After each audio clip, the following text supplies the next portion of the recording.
The time is now 4 p.m., May 18th, 2026. Call to order the special meeting of the Budget, Finance, and Administration Committee. Begin with a moment of silence.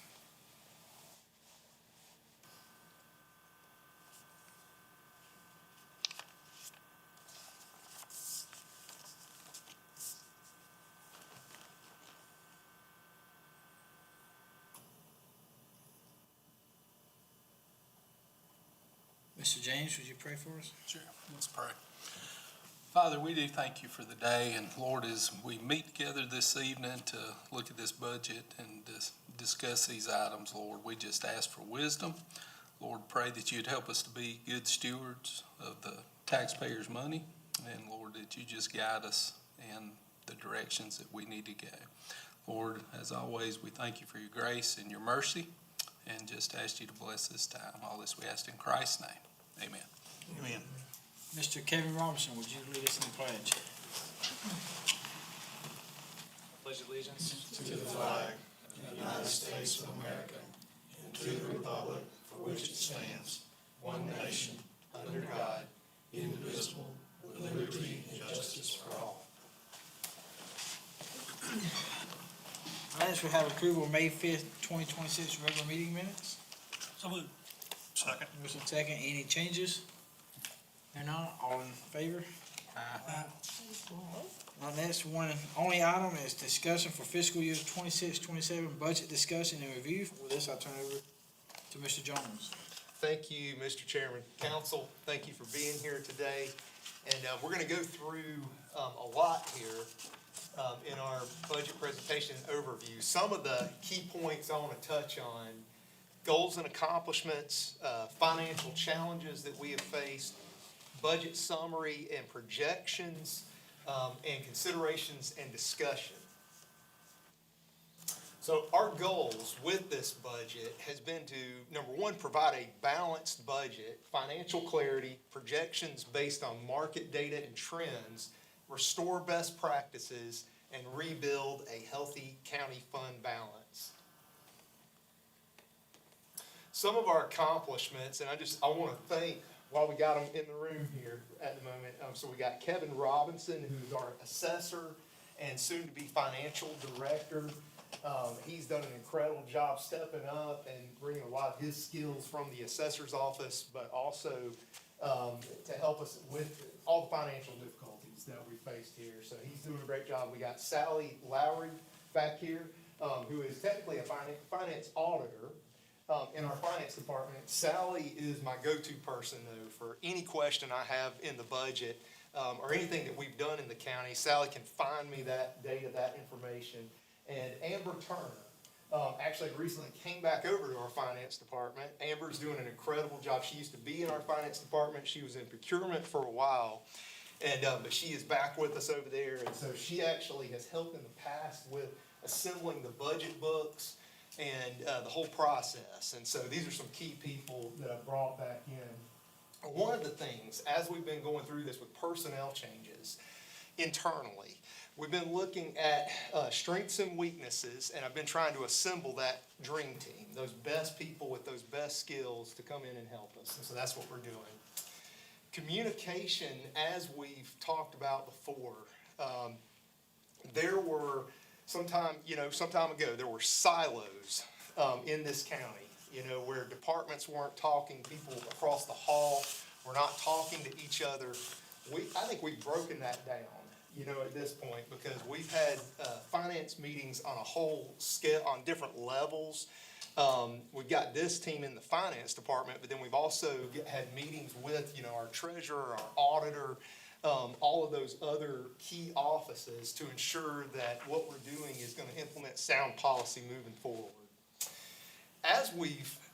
As you know, the audits that we've done recently have just been tremendous. They've helped with a lot of insight as we go into the FY27 budget. The CKH group audit, our external audit, brought up a number of key points. I'm going to kind of touch on some of those today as I'm going through as well. And then also we have had an internal audit going on as well. So we've got some pieces of that, some more information is going to come out about that soon. Policies and procedures, putting best practices in place in all of our offices. We're currently, and Deputy Administrator Phil Shirley over here has been helping with our SOPs. A lot of our offices, just to say this, didn't have policies and procedures in place. And some that did, the last time they had been updated was 2012, 2014, it was over a decade ago. So we are going through that right now and putting better policies and procedures in place.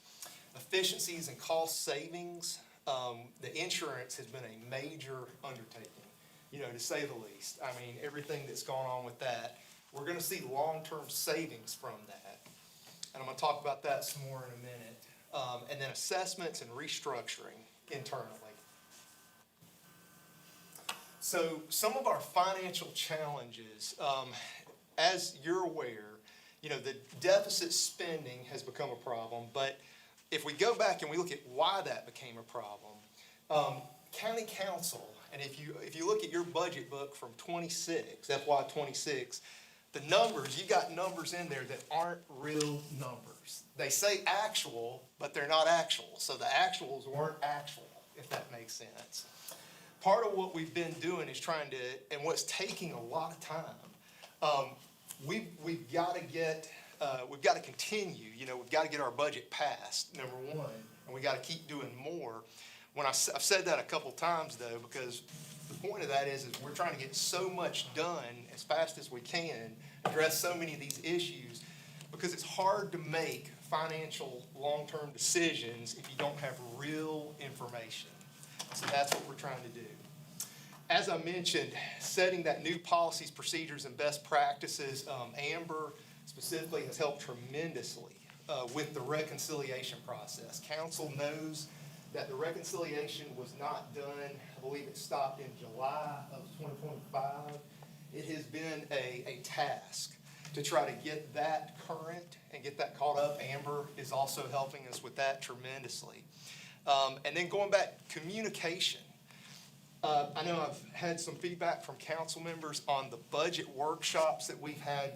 This year, we've looked at a whole new way of doing what we're doing here in Oconee County when we do our budget process in local government. In the past, I know there were closed-door meetings. Former administration would meet with those department heads. I've had meetings with those department heads as well. But I think it's critical that those departments come to council and present public cases. They come to the public and say, this is what we need. This is our plans long-term. This is what's going on in our department. It raises a lot of good information, and I'll touch on some of that in a minute too. So one of our major concerns, I want to just start off with this. Council has, everybody up there should have one of these. And if you take a look at this, you can unfold it there. You can see the actual cost of our health care in Oconee County, of health insurance in Oconee County for our employees.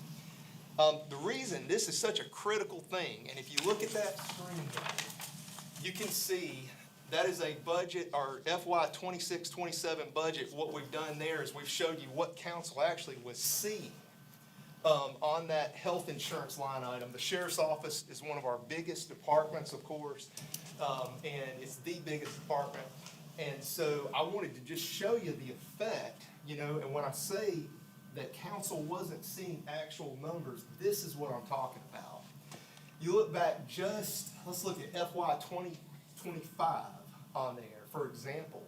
In 2026, council was seeing a $1 million and a $1.1 million number for health insurance, for the cost of health insurance for that department, but in actuality, when FY 26 is over, for example, we will have spent over $2.2 million for health insurance in that one department.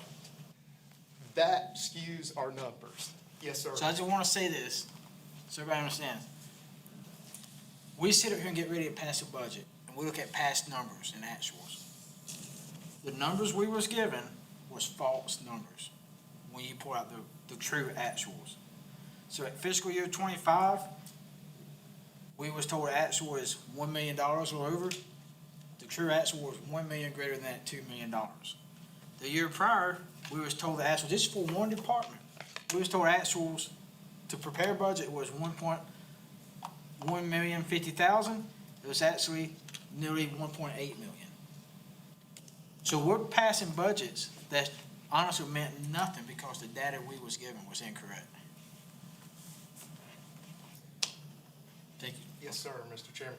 And that, and you can look through every department on here that we've got, for the actual amount. So that's how a multi-million-dollar, just the insurance alone, was hidden from council and the public. Right, was line by line, it was so sure one number, but wasn't true. We were budgeting, and just to touch on that, Mr. Chairman, in FY '26, and I'm gonna use that one because that is, it's just through the roof in FY '26. We're at 10, estimated, because we've still got basically till the end of June, but $10.3 million.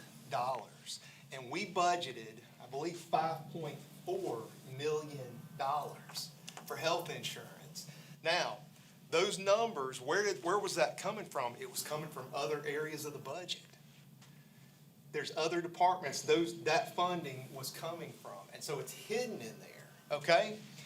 We want to get real cost on here. When council sees, and one of the reasons I wanted you to see this too, was because if I show you that our health insurance is going to 1.669 million, or 665 million, versus the previous year that was 1.1 million, we're all saying our health insurance cost is going up.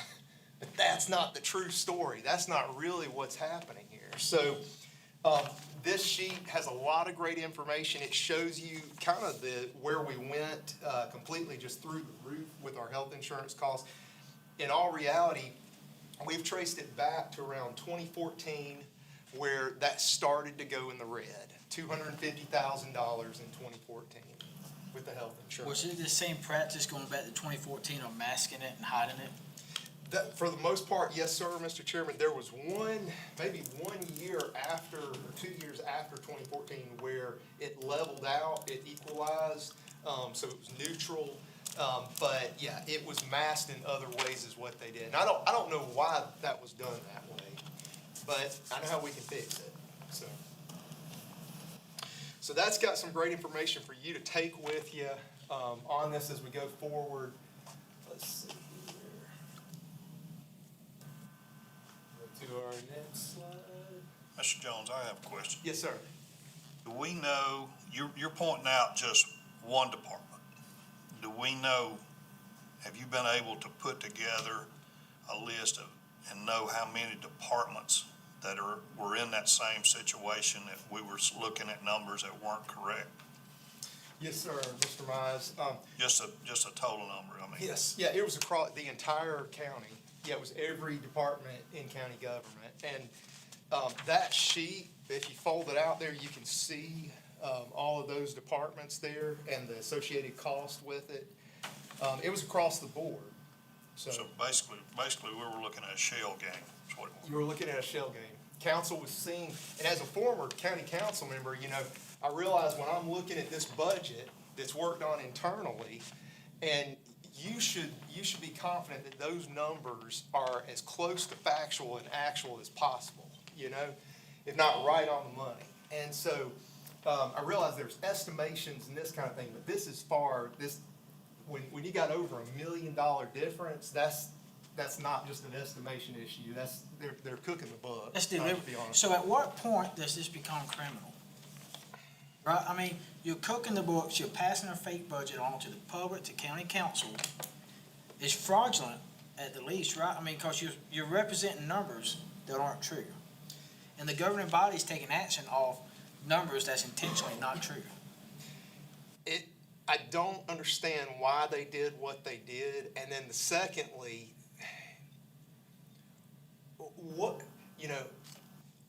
being an administrator myself and being somebody who served in local government, I don't understand what the end game is for that. Because it's hiding all these numbers. It's hiding the true deficit. And you can't do anything about it because you don't know where it's coming. And that's why we were hit with it like we were. Let's go to another one here. and this is another major one, I want to highlight, now, our CKH audit that the audit group did, they brought this one up. This situation with adding the $2 million number into wages and compensation, both in the revenue and the expenditure. Well, if you look at that, what actually the effect of that was, and what was done, and I think it was another example of cooking the books, because they put $2 million as a revenue for something that's not a revenue in order to pump the revenue up, in order to pump up that number. It's an expenditure for sure, you know? But in order to cancel that out and to present it to council as there's no real effect that this is having, that's what they did.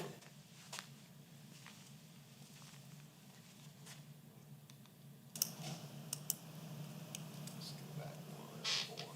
Okay. All right. So there was a whole, and I'll just, real quick before I go on past this, I want to talk about one more example. In the airport, for example. So it appears and that's just another line, there's many of these in our budget, but it appears like what they did, and me learning the process and everything, that they lowered the expenditure of, take jet fuel, for example. They lowered it to a point where in order to make the revenue that's projected, you would have to purchase more jet fuel, if that makes sense. Okay? The problem with that is, once again, they pumped up the revenue and they lowered the expenditure. So therefore, council's looking at this and saying, we have a balanced budget. But in order to purchase that much jet fuel, you're going to have to spend more money. If that makes sense to everybody. So that was one. So it's showing the revenue for jet fuel sales, but not showing the expenditure that it takes to buy that jet fuel for the sales. Exactly. Yes, sir. Those are three, I believe those are three of the most glaring examples. But all of that, we're talking major numbers, millions and millions of dollars that throw this budget off. So I'm bringing all that up though, because a lot of what we're doing is going through and correcting this, going back and working to get actual numbers. Now, moving in to our FY 2027 budget, and one other thing I want to just address real quick before I forget on, where we are and how we got here. Some of the corrective action that we've already taken and that council's already taken. Of course, when a lot of these things came to light initially, there were conveyances, funds were moved over, and that kind of thing from these discretionary accounts. In 2026, we will have moved a total, I believe it was around $18 million from discretionary accounts to our general fund account.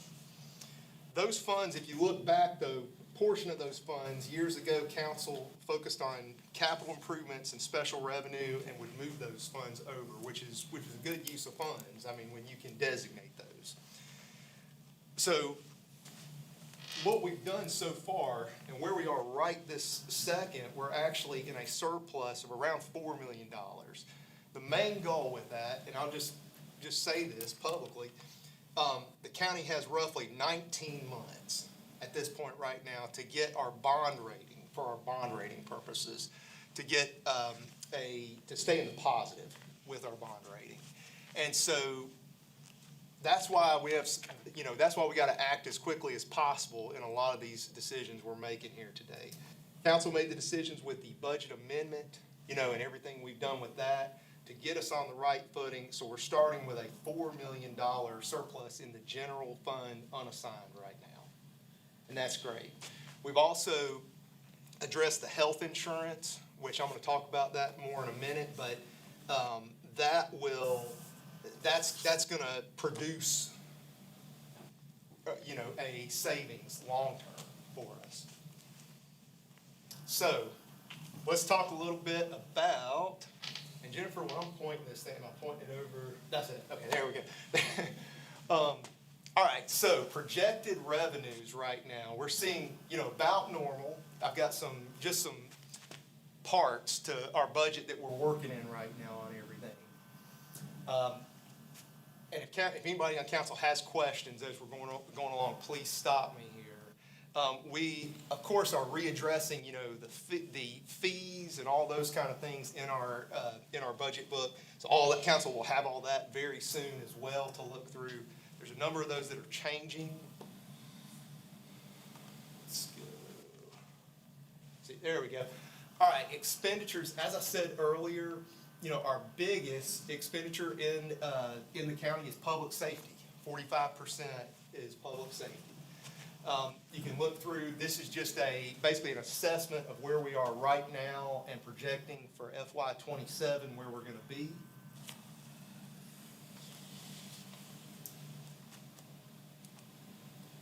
All right, this right here, so this is just a snapshot. Right now, and just to tell council, with everything we have done, we are looking at potentially, we're about $750,000 off right now from balancing our budget. No tax increase. So that's the goal, to balance our budget, no tax increase, and to take care of everything we need to take care of. As you can see in here, and I think on the, let's see here. Yeah, you can see some of our new data and some of the actual financials that we're putting in here. So FY '26, you can see our, look at the difference in, what county council budgeted and what was actually spent. If you look at that, and you can follow it back through the years, looking at those numbers. But part of that difference. So we Yes, sir. budgeted $66 million and almost $78 million was spent. And keep in mind, we didn't pass any budget amendments. Right? That was to approve budget. That was to approve budget at the end of the fiscal year, and you're looking at $11 million spent over budget. And that's not to count that if you go through here and look, that's just the general fund. There was firefighters, full-time firefighters, 10 of them, paid out of other fund accounts to skirt it past the general fund. And Mr. Jones, your budget right here, it has those firefighters move back in to the general fund. To the general fund, yes, sir. And you look at it and you question the other departments, is the employee count, is people being paid out of their appropriate? And they're looking at me too like, they've been fighting with this mess.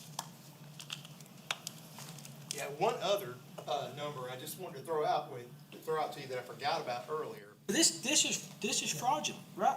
The governing body passes a budget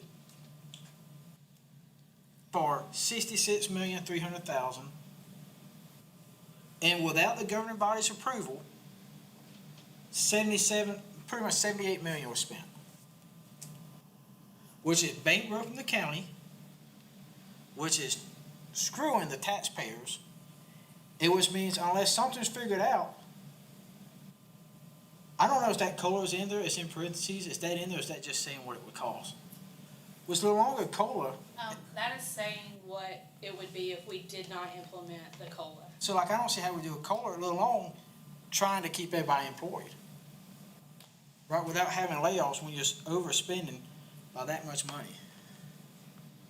One other number that I forgot to mention earlier, or one instance, an example that we found during our budget workshops, it was brought up, it came up about the rock quarry donations and so forth. And a number of times we were seeing in our departments, we were seeing payments going out to the rock quarry. And so what we found, it was said in one of those budget meetings that that's not an actual number, that funds aren't actually transferred or paid for those services. I found out they are. And I found out there were multiple accounts. We found multiple accounts that those funds were, including the administrator's professional fund.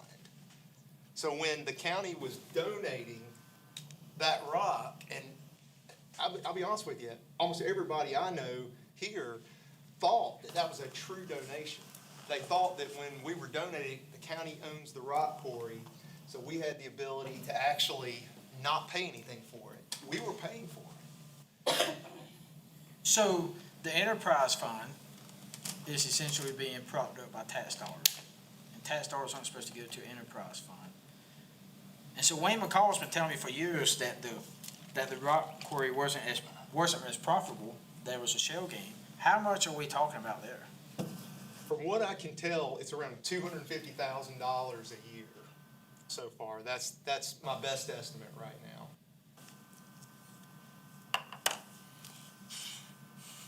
But what's really concerning about that too is that we were internally under the assumption that wasn't costing us anything. And so, So it pays the full price? there's a discounted price, there's What it's if not we get the full rock to price. put on the road? Say it again. Like if you get gravel to put on a county road, is that? Yeah, the roads department goes to the rock quarry and then they're charged internally for the purchase of that rock. But isn't one of the stated missions of the rock quarry to provide the stone to the county first, and if there's stone left over, it gets sold to the public? So why is the public turn around having to pay the tax dollars for the stone? It's because the rock quarry is an enterprise fund, and just like an individual business would have to account for all of its inventory, you have to account for that inventory as a sale, and that's what the rock quarry does. That's how we account for it, and we are basically paying them for it. But it's a requirement that we account for it that way. Yeah, I can understand that, but also the ordinance states that the county gets the rock, and whatever rock's left over, it goes, but if it's, anyway. But are those line items been in the budget, from general fund? So they're basically they're in what I would call slush funds. That's what I would call, I mean, just to be very blunt with everybody, the professional funds, in many cases, get used in that way. I've actually eliminated hundreds of thousands of dollars from the administrative department alone, just because that's the way those funds were being used. There's also non-departmental is another kind of safe haven for, as you can see, the $6.7 million actual in 2025 that was spent from non-departmental. And there's a whole slew of things in there where funds could be abused.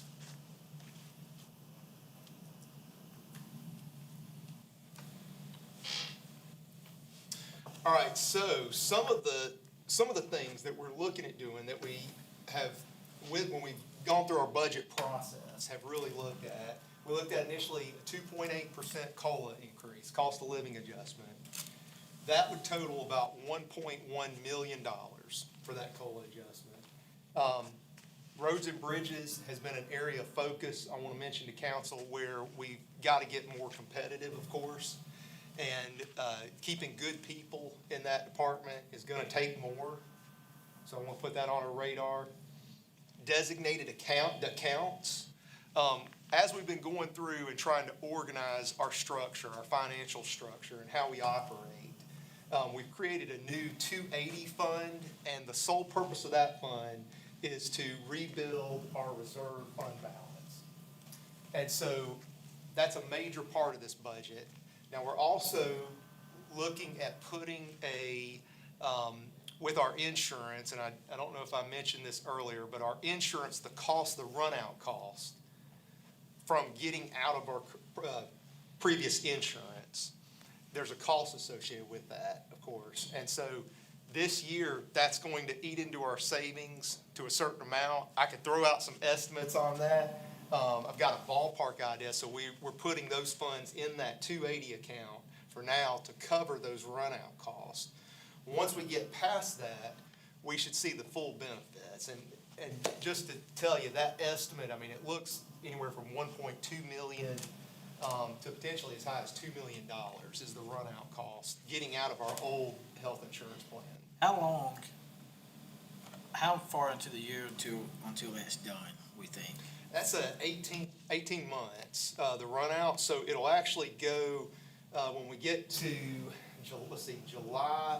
June of 2027, we'll have, how many more months after, is it 3 months after? 90 days? So maybe 90 days after, so when we go into FY '28, July, August, September, should be out of it by September. Why so long? I would think all the claims should have been filed by within 90 or 120 days. Yes, sir, Mr. Chairman. What we're projecting in our estimates with that is that the bulk of them are gonna be now, they'll be now, and then we'll see a decline in that as we go forward. But that's a big part of this, but we're having to set aside those funds so council can clearly see, everybody knows what's going on with those funds and the plan moving forward. That 280 fund will also, as I mentioned, it'll serve for contingency reserve, rebuilding our fund balance, our unassigned fund balance. So at the end of the year, the remaining funds in that 280 can go back to our general fund. We need to get that unassigned fund balance needs to be around $16 million in order to have 25% of our reserve, any contingency there. So, and then there's also hard discussion, you guys.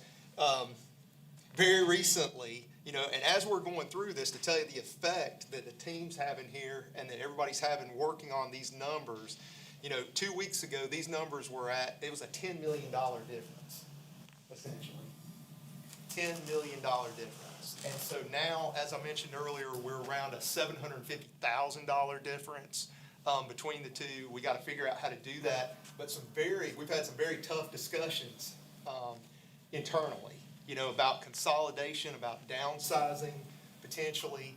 And I'll be honest with you, we don't have a lot of fat here in the county. I mean, I'm just going to tell you that. There's abuse, waste, fraud, and abuse. There's mismanagement internally of the financial structure. But our employees, we do have, if you look at our departments, it's hard to see where we can cut, if you know what I'm saying. But that's a very real conversation that we may have to have at some point. Something I've been looking at and assessing is anything the county can save money on, just like with the insurance. I'm looking at external buildings that the county owns, and just to throw these numbers out, take one of our buildings, and I won't say the name of the building in particular, but the building is valued at $2 million. The county is spending roughly on property insurance and on utilities for that one building. We're spending about $30,000 to $35,000 a year.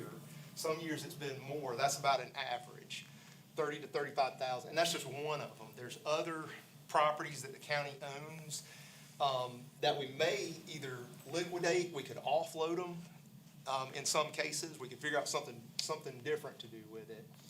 But just want to let council know that those, we're considering all options. And then last, I put it number 5, and I didn't even want to put it on there, but taxes, tax increases.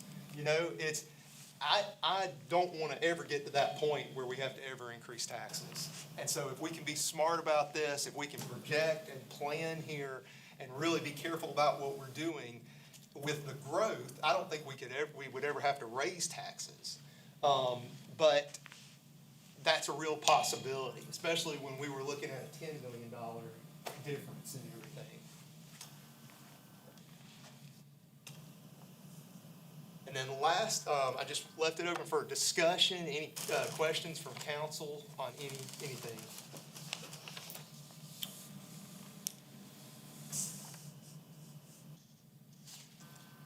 I'll just say I do appreciate the work that all of y'all been putting in on this. I've been up here sometime during the day, and I know how many hours and what y'all are going through to try to get this mess straightened out and, make sure that the taxpayers are taken care of in Oconee County. And I do appreciate the work Stuart, all of y'all been putting in, Phil. It was some hard stuff that y'all were handed, and y'all are doing a great job with it. Mr. James, thank you. I've got one question. Maybe it's a meeting that I missed. I apologize. I was looking at fire services, the number of employees going from 42 to 54. Yes, That's sir. where they hit it in other areas of the budget. That's another area, Oh, so. that's what you talked about. Yeah, and there was, to get into a little bit of the specifics in that, just to tell you, one thing confused me, day one, here was trying to figure out what everybody's role was. And so that's been, because what I realized, I asked payroll for, how many vacant positions do we currently have? And that number was originally, I want to say like 45 vacant positions. And then when I started looking at that, I said, okay, dwindled it down and said, okay, well, these positions aren't really vacant. So there's a lot of we're trying to get that standardized, and I like the idea of actually everybody having that one role, but what has gone on in the past is people have been assigned different roles. So you'll have a position that's vacant on paper, but that position, that salary, or that pay from that wage from that position is actually being paid supplementally to people. And so it's a very confusing thing. There's also been the practice of these outside, the discretionary accounts, paying for personnel. And that's a big issue, so we're trying to get those back in the general fund, so once again, we can have that clarity. So, thanks, sir.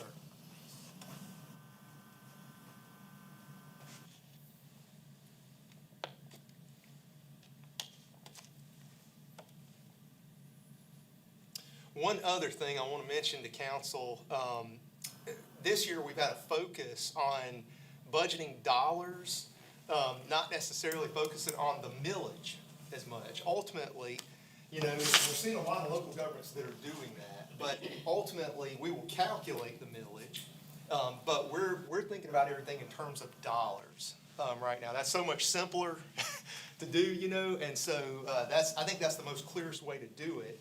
Of course, in the fall, with the millage, when the millage rate is set, we're expecting that value to go up. So we've got some projections and ideas on that. There's also rollback millage, and if you can understand rollback millage, you need to be like a rocket scientist or something, because it's a very complicated thing, but ultimately, that'll take effect and it will have an effect on the mills as well, So we've screwed up the millage since 2019, 2018. I don't know. Obviously, we gotta get a budget passed and we got time to millage set, but I want the county and the staff to engage with the State Department of Revenue for backup, to peer check us, to check our numbers, to make sure we're doing this right. Because we can't afford to set millage another year and it not be correct to bring in the budgeted revenue. Or what you want, miscalculated millage, people don't like that, but the millage was not calculated correctly to fund the budget that we passed, right? So I want backup, I want outside people to double check our numbers. Yes, sir. Yeah. And I want to know everybody who drives a vehicle home, and I want us to justify whether that's needed. Because I imagine that's a significant cost. And if we can't find, I want to encourage all department heads to find a way to get us down $750,000 to $1 million. Or else I see no way we can move forward. The only next thing to cut is personnel. Maybe you can get there through attrition. I don't know if you can get it all. Not interested in cutting public safety. But people need to understand the dire situation that the county was placed in. And I appreciate y'all. I know how hard you have worked. Y'all got thrown into it. But we need all hands on the rope pulling on this thing. I sat with Stuart. I talked with Stuart on the phone last night. And I sat with him just a minute before the meeting. And you can go through this and you can see the department chairs, department heads, who realize how serious it is, right? They passed pretty well flat operational budgets. Now there's costs increasing in salary and payroll, but it's because the insurance numbers are being calculated correctly. Now there's other department heads, even though we're in this pinch, have not tried to keep their budget flat, right? So it's on them to come back to Stuart to help find those cost savings to keep growing it. I mean, everybody's got to be willing to sacrifice something, right? Everybody's got to be on the rope and pulling. Well, it's going to be very uncomfortable what the council is going to have to do. Yes, sir. Thank you, Mr. Chairman. And we're looking at every way, every potential way we can save the county money, do things more efficiently and effectively, and just provide great services to the taxpayers. But it's infuriating when you look at this. And it ought to be infuriating to the citizens of the county. It ought to be infuriating to every employee of the county government, right? Because everybody was placed in this situation unnecessarily. And it's honestly just quite sickening. The CKH audit, I think they called it negligent. But, I mean, the level of mismanagement, like I said earlier, I mean, it was cooking the books. There's no way they didn't know what they were doing. You say incompetence, right? But this stuff was done intentionally. At some point in time, you gotta throw the flag, say, hey, I'm a little bit behind here, let's get some help. But numbers was intentionally hidden from the governing body. That wasn't done by accident. That was 100% intentional. I'd like to tag on to that too, Chairman. If what we're saying, that these numbers were cooked, is this something that we need to engage the department, the DOJ in, to look at this from a criminality perspective? Because if it is, then I think we need to move forward with doing that. I'm with Matt and the rest of the council up here. We can't do our job if we're not given the real picture. And based on what we were given, we took it in good faith. And what you have found out, and the team that's working with you, what you have found out, that we were looking at an image that was not correct. And you can't run a county, you can't run a business, you wouldn't run your household budget that way either. If this was a publicly traded company, like Enron, what did those executives go down for? What did people go to jail for? Cooking the books. Because it showed false profits and it scammed the shareholders. The taxpayers are the shareholder of this county government. And they was defrauded because the books was cooked. And I feel strongly about, if we need to get the department, the DOJ involved, we need to move forward with that. And if it takes a motion to do it, we can discuss it later, but I'd be willing to do it. Yes, sir. Thank you, Mr. Mize. And I'd like to echo what Mr. James said. I do appreciate all the work that's gone into this. You know, the wheels started coming off in October timeframe of last year. They were coming off long before, and we didn't know it. The lug nuts was loose. We just didn't know it. And I truly appreciate what y'all have found out, and you're trying to right the ship. I applaud Mr. Shirley. He stepped out of the pan right into the fire to begin with, and kept us rolling until you came on board. Truly appreciate everybody's had a hand in getting this straightened out. We're getting there, and we will get there. I'll be honest with you, if there's not accountability for this, I will walk away from this and go live my life because I realize it's not worth the fight, right? If there's nobody held accountable for the actions that's taken. I don't want to sit up here in front of the public and believe in what I'm looking at if it's false. If there's not accountability, everyone up here and every elected body in this state, in this country, is just a ruse, right? Because everything that was presented to us was false. And there's not accountability, there's no use in me sitting up here and playing along, right? Like, there needs to be accountability. Department of Justice, I don't have a whole lot of faith in the people in the state to hold people accountable, but it needs to be somebody. I agree. Yeah, to tack on to that, Mr. Chairman, I would say the budget amendment that was done without council's knowledge, all the millions of dollars that were transferred without the people knowing what's going on, without we the people knowing what's going on, I would say it's criminal. I know they broke our ordinances by doing those things. And we didn't even know it. Everybody, and including, y'all's probably madder than anybody, right? Because you're having to deal with it, and there's a lot of good people who work for this county, a lot of good people. Out of 500 some of them, I only know a fraction of them. But there's a lot of good people who work hard, take pride in being public servants, and to have this cast on, right? It's unfair to them. It's unfair to the citizens. It's just, it ain't right. It ain't right, and there must be accountability. There must be.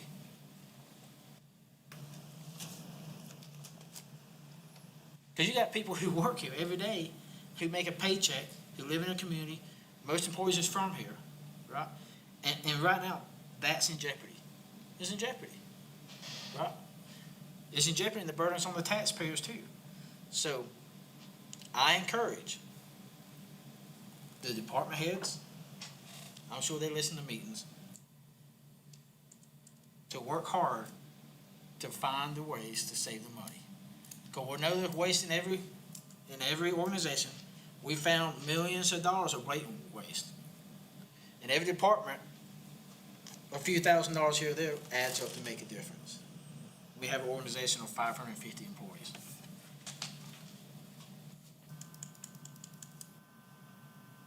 So, anybody else? Stuart, do you have anything else? Yeah, with this, Mr. Chairman, so we are, we're finalizing our side of everything with this budget book. We're gonna have it to council very soon, so you can see the complete book. But we wanna have actual real numbers in there, you know, and we've got implementation of new things we're doing, cost savings that we're doing as well. The plan, of course, we've got second reading June 16th, I believe. And so I want to give council plenty of time to be able to digest that and come back with anything they may have, any changes or anything before that next meeting. Find $1 million. Find $1 million in savings. We can't just make revenue, you know, just like a business, can't just make revenue. But you found 9, we need to find 1 more. Thank you, Mr. Jones. Thank you, sir. Anything else, anybody? Have a motion to adjourn? So moved. Second. All in favor?